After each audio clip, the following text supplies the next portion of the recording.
Welcome to Schooling Around. It's been quite a year for the Oxford School District. We could probably cite at least 13 reasons why. In fact, a show by that name brought us national attention. Besides that, some curriculum changes, such as elementary second language, and an IB change for the middle year kids. A new virtual program for kids from abroad. The bond and sinking fund victory guarantee needed improvements to our district, and an internationally known jazz clarinetist performs at the high school. Stay right here. I used to think news is news. It's all the same. But it's not. There's a big difference between local broadcast news and cable news. See, local stations are part of my community, connecting me to local news, weather, and sports on every device. It makes sense. Get the news from the people I trust who actually live here. No agenda, no bias like on cable shout shows or social media, just facts. For news I can trust, I stay local. Support your local stations. Text TV to 52886 today. If you use Netflix, then you're probably aware of the series 13 Reasons Why. Perked up a lot of ears for more than 13 reasons, suicide is a major battle with our young people countrywide. In the program, a young high school girl sent out recordings to 13 classmates telling them why they caused her to take her life. Then she did. This caught the attention of Counselor Pam Fine over at Oxford High, as well as the national media. Pam and the staff decided a reaction was necessary. I had some people contacting me, like parents and some community people and some other districts contacting me asking for my thoughts on 13 Reasons Why and how they should talk to their kids and how we should address it. And I didn't know about the show.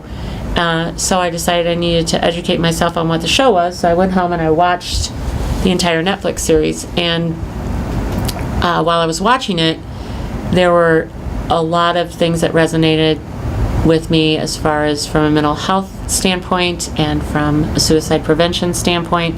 There were things that reminded me of Megan Abbott's story. And there were no scenarios that were given that we haven't dealt with in my 6 years here, aside from the car accident. It was very accurate as far as the situations that high school kids go under. It was very accurate in its depiction of, what happens at parties and, boys exaggerating about what they've done with girls and all of those things that we deal with pretty regularly. So I didn't like the show as far as, it was very good. It was very well produced and it was very entertaining, and I got all involved into it up in 4 a.m. watching it like everyone. It's incredibly riveting television. The problem is that I was watching it, they had aspects of the show that I felt like promoted contagion. And there's some research on what promotes copycat suicides. And one of them is graphically showing the actual suicide, which this show does. There's also a glorification aspect. There's the revenge aspect. There's she's blaming people for her death. The voice from beyond type thing. All of those messages bothered me. It bothered me that the entire title probably bothered me the most, that there are enough reasons why, that there are X amount of reasons why you kill yourself. So it was bothering me. I was thinking about how can we start communication with our kids. In the meantime, Christy DeSano, our sign language teacher, she was becoming concerned. She had watched the series. She heard conversations among kids in her class. They were all talking about it. We had students who were live streaming it and watching it in the cafeteria during lunch. And we weren't in those conversations. The adults weren't talking about it with them. They weren't the kids weren't coming to us and saying, hey, let's discuss 13 Reasons Why and suicide. So some of the kids were saying things like, I have more than 13 reasons, and my life's worse than Hannah Baker's. Those weren't conversations that made us feel comforted at all. So Christy came up to me. I walked in one morning and she came up and she's like, Pam, what are we going to do about 13 Reasons Why? We've got to do something about 13 Reasons Why. And I said, okay. And then it was just like, what if? And that was it. Like, it came out of my mouth right then. She looked at me. She's like, yes. I'm like, right. And just seemed like a good idea. And I think we were both surprised I had one. And So then we ran and got Chaz Millard and asked him if he could create the sound of a tape recorder just like the show. And then from that point on, he's been dragged into this. And I said, this isn't going to be any work for you, Chaz. Like, I can record the kids. I just need the sound of a tape recorder. That's all I need. He is now giving hours every day to help.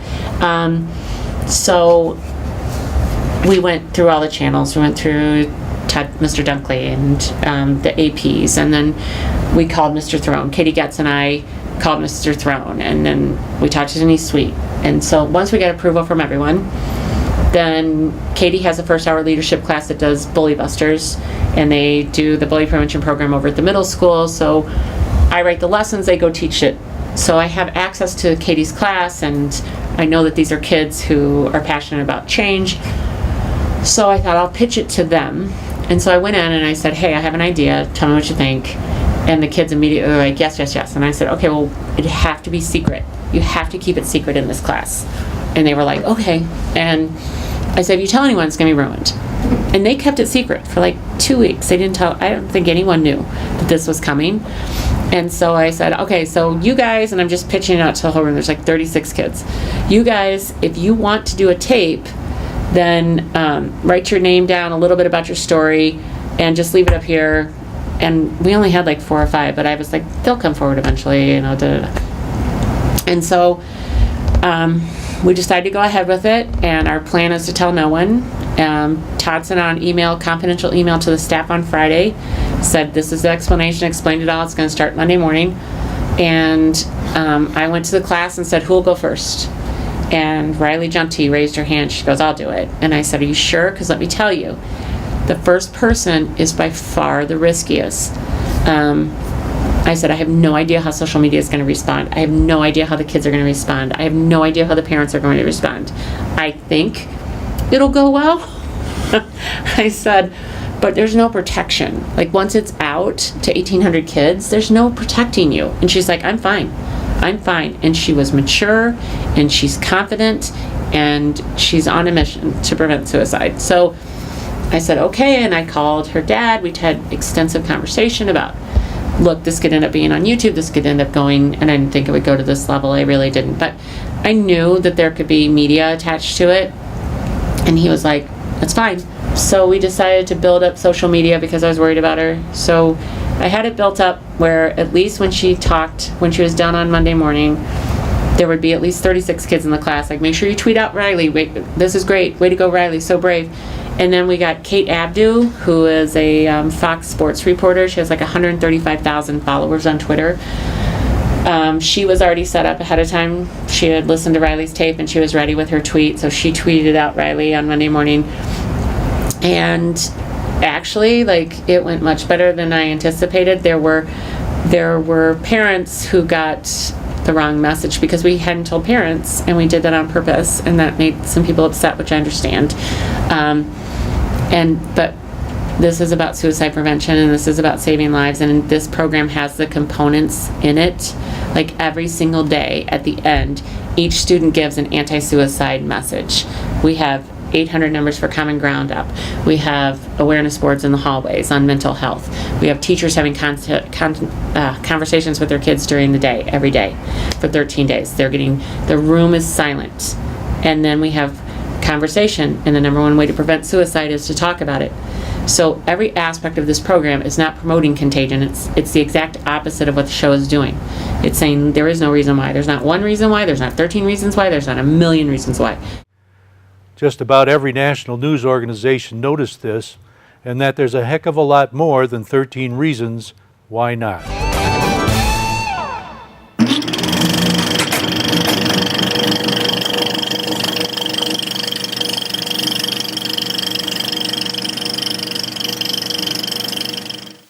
The letters VIP have taken on a new meaning at our high school, Virtual International Program.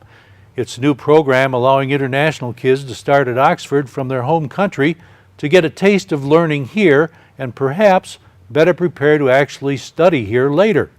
Jill Lamond is one of our international student coordinators. The mindset being that for students to come here for only 1 year, like we are limited with our federal visa regulations, they don't always get the experience that they want or the depth of the experience that they want. And so we want to provide them with more academic options sooner. And number one, so that they have the English language ability when they arrive. And number two, so that they have the content and the coursework necessary to earn an Oxford diploma. We never want to water down or in any way diminish the credentials of an Oxford diploma. And so for students coming for 1 year, it's great if they best prepare for those courses seated, they best prepare for their seated courses in virtual coursework. The Virtual International Program can offer any of our online electives, but we're more so pushing the core courses, a lot of English language arts courses and language electives, and then also courses like U.S. Civics, United States History, and government courses, because those are the types of courses that our students from international partners come without, because they haven't had access to them at their home schools in most cases. So what does this mean as far as when a student could start the program? We don't typically start students any sooner than 9th grade, but now we could have virtual students as early as 9th grade, and ideally they would take 1 or 2 courses every semester from 9th until the end of 11th grades and come over as 12th graders to potentially seek a diploma. Okay, explain how that would work. Now I know with the virtual academy here, they do a certain amount online, but periodically they actually come into a location for face-to-face training of one type or another. Tell me how that would work. So I think we are very competitive and very different in the way that we approach virtual learning here. It's really exciting to me to be able to market that, because we have what's a mentor system in place that's unique. And the mentor system works that a student will always have an adult that they can go to who is proficient in the coursework, not necessarily the content, but in the platform, the learning platform, the technology piece, and in helping that student to be motivated and to do well. Right now, we have those adults working over at the OVA Labs. In the international, forum, we would have those adults in their home country, and those adults would not be employees of Oxford schools. At least that's not how we have it set up right now. And they would be sort of like a classroom monitor or someone who knows the student well and can, again, motivate the student to do their coursework. That person would then answer to myself here in the United States. So really the difference in time zone affects that mentor and things like that. I want the students to have someone to go to in real time for solutions. Then that adult would speak with myself to try and troubleshoot if there were any instances of technology issues or things like that, and then I can help to troubleshoot with that adult. So the student really has multiple layers of support, and then also the content teacher. So that's the most important person in the equation, is the content teacher delivering the content and giving feedback to the student virtually, both through video feedback and written comments. I asked Jill if we're marketing to any particular countries. Absolutely. So, many of our seated students have come from China, and we still are very focused on the Chinese student base. We are also going out and reaching out into India quite a bit. Our understanding is that virtual learning is already a celebrated option in India and very well understood. Also, the issues of access to the technology and to the websites that we use and the learning platforms. For example, a lot of our teachers use YouTube to upload video comments, and there are some access issues in China. So we're really pushing the virtual programming in India to begin with. We're also looking at Brazil, because that's another big virtual market for virtual learning. Jill tells us how they're doing this. So we are working with a nonprofit out of New Jersey, and that's who sends over our Indian students right now. That's the agency that we've been working with. It's called American Education Gateway. We have been working with them to get more school partnerships in India who would potentially send virtual students, I say send, but enroll virtual students.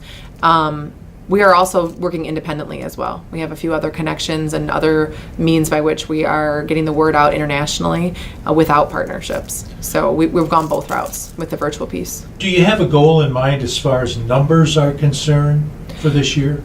When it comes to seated students, our understanding from stakeholders, both in the community and within the staff of the high school, that we probably would never want to exceed maybe around 5%, seems to be about a magic number, which right now we have somewhere around 1,600 students. So we'd never want to go higher than 80. And really, for comfortability and just to be able to give the students the experience that we want to give them, we probably would keep the number closer in the 50 range. But for virtual, the possibilities are endless, because we're not affected by capacity issues whatsoever. Next, the latest update to the middle year IB program.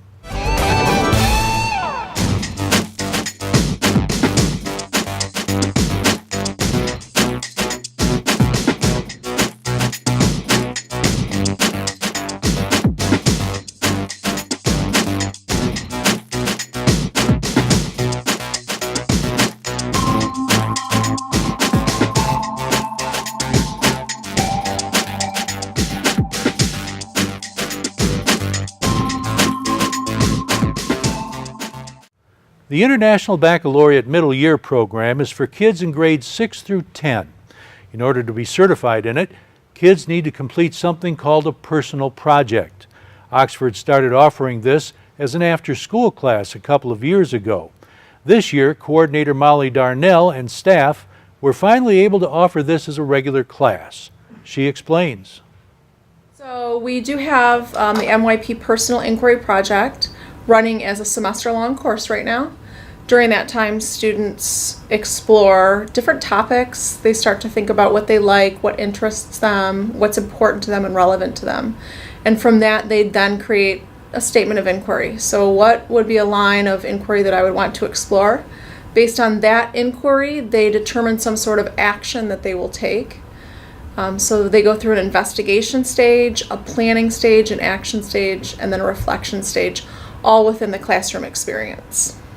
Now, is this a requirement for kids who want to get an IB diploma? So when you say IB diploma, I think about the different programs offered within the IB. Typically when I hear IB diploma, that makes me think of the diploma program. But the MYP does have a certificate option.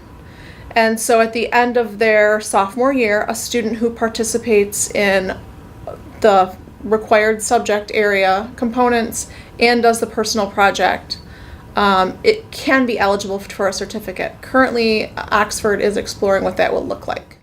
Molly tells how this helps the kids. So I see a huge benefit in it's this real opportunity for students to say, I'm interested in blank. And I don't really have an opportunity to explore that interest within the subject requirements. And remember, we follow subject requirements and credit requirements based off what the state has given us. But I really have this opportunity to explore.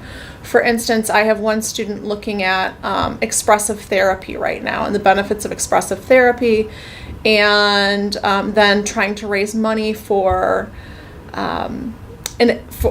allow students who can't afford expressive therapy to get expressive therapy. I have another student who's interested in making Oxford a green school again. I have another student who is interested in how do we decrease the number of drinking and driving incidences that occur.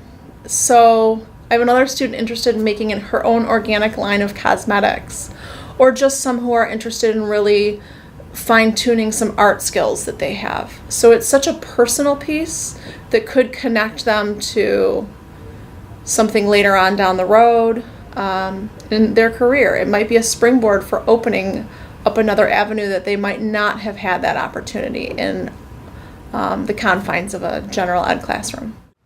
If you've been around Oxford schools for the past few years, you know that the Chinese language has been an important part of the curriculum. New state third grade reading legislation has caused Assistant Superintendent of Instruction Ken Weaver to take another look at this. We looked at different aspects of the program and tried to measure and see with what the research is on world language. We also looked at what a survey we had recently sent out a survey to parents and see what parents were telling us about our world language program. And then we also looked at some of the data from our STAMP testing. The STAMP testing is a nationally normed test on language ability. It tests somebody's second language ability. So we looked at all those factors, and then what we really came down to a decision and looking at making changes in our world language program is really the current legislation over the third grade reading bill, and the fact that we really wanted to look at our elementary program and making sure that we are doing what we can to make sure kids are reading by third grade. because I don't know if you're aware, but with the third grade reading bill, if a child is not at grade level, basically, they are to be retained until they can, for at least 1 year, or until they successfully get up to grade level speed on their reading ability. So given that circumstance, we were looking at the world language and trying to be as prudent as possible and making sure that we're making the best decision for all children. The issue really came down to looking at Chinese, because it was required in both Clear Lake, DA, and Oxford Elementary of all children. Chinese is a level 4 language, which there are 4 levels of difficulty of world languages for English speaking. Now this is for English speakers trying to learn a world language. It is a level 4. There's only 4 levels. The other languages that are level 4 are Arabic, Japanese, and they're really languages that really have no connection to English. They are character based, they are picture based, they really have more to do with intonation in the words, whereas the English language obviously is based on phonetics, it's based off an alphabet, and there's really no connection between English and Chinese. So was this to a decrease on the time component of language to allow an increase in the time component to catch up on the reading sort of thing? So to speak, but not directly. What it was to try to, first of all, to lessen up on the academic load of a child.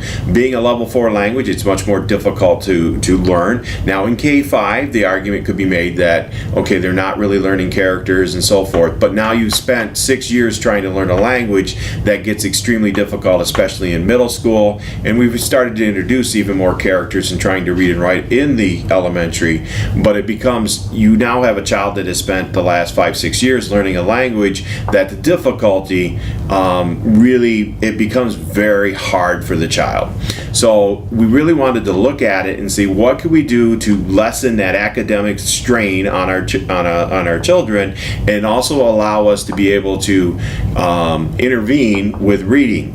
So because we were looking at it, one of the questions on the survey was, would you allow your child to miss some world language time if they were having difficulty with their reading? It came back overwhelmingly in support. The parents would say yes. The introduction of Spanish as the new second language will take place in our elementary schools over the next 2 years. They've stormed beaches and freed countries. They've raised our flag and our hope. They've been called leathernecks. They've been called devil dogs. But above all, they're called Marines.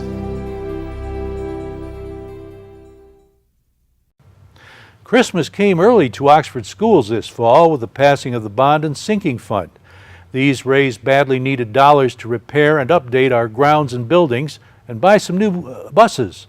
Assistant Superintendent of Finance Sam Barna is very pleased.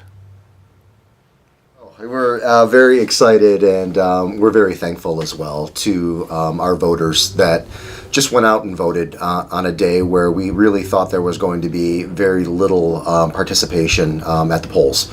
And so, quite frankly, again, very thankful that people went out and voted, and thankful that the majority of voters voted in favor of both the bond and the sinking fund for the school district.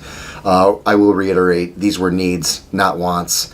And so we have a lot of work here at the district now to put the plans into motion, and to obviously tomorrow is our first meeting with our architectural firm as well as our construction manager and others to start now planning the sale of the first series of bonds and timing with the first series of projects.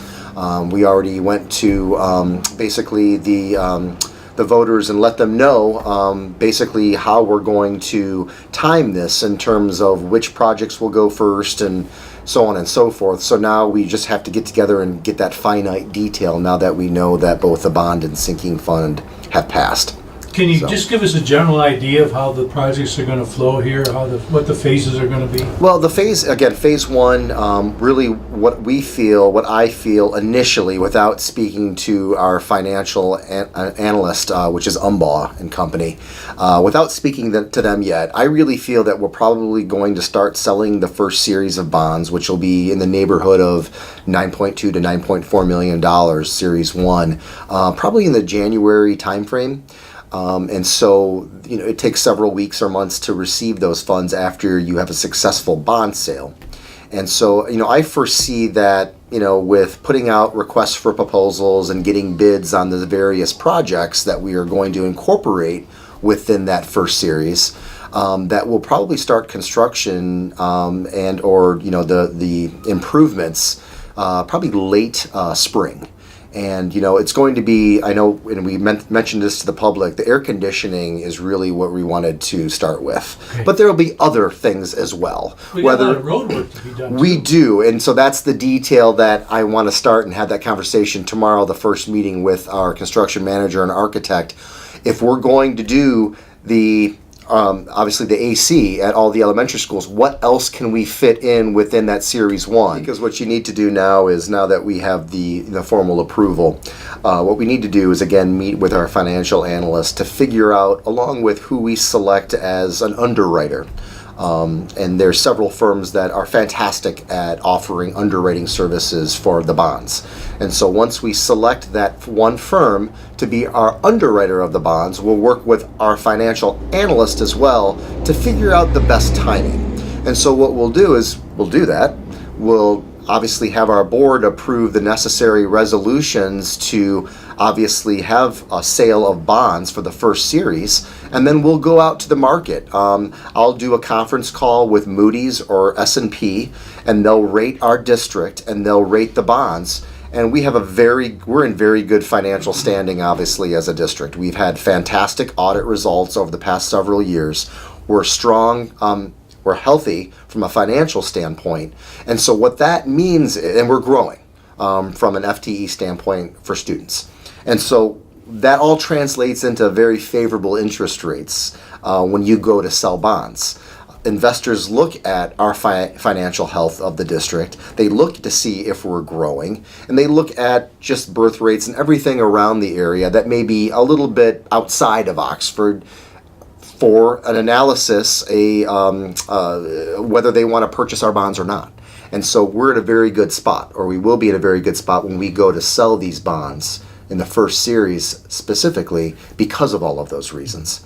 And so once we go and sell the bonds, then obviously the proceeds come a few weeks after you actually sell the bonds. And again, my suggestion, because of looking at the market and the interest rates and the timing, I've heard that January, just in brief discussions, basically January would probably be a good time frame to do that, to sell the first series. What about the sinking fund? How does that work? Yeah, so the sinking fund, actually, that millage is not going to get levied until the summer of 2018, and you cannot spend proceeds until after you get the proceeds. And so, the summer levy starts obviously in July, and so we can start reviewing how we're going to spend the funds beforehand, but we technically cannot spend those funds until after we collect those funds. So We end our program with a visit from one of the world's jazz greats. For the past couple of years, the Michigan State University jazz bands have visited our high school to conduct clinics for our kids and perform with them in concert. They also bring along professionals to mix with the kids and pass along some skills. Last spring, renowned clarinetist Annette Cohen stopped by. Here's a clip of part of the rehearsal, Dave Brubeck's Rondo a la Turk.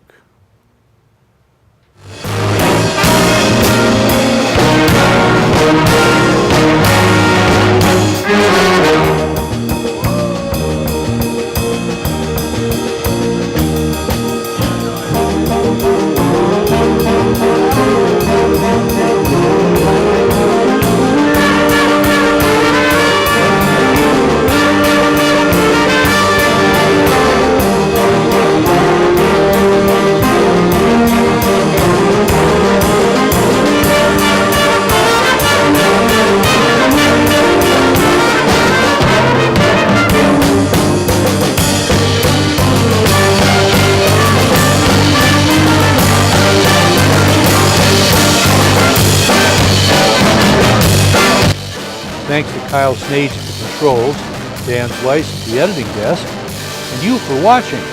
Happy 2018. This is Oxford Community Television, keeping it local.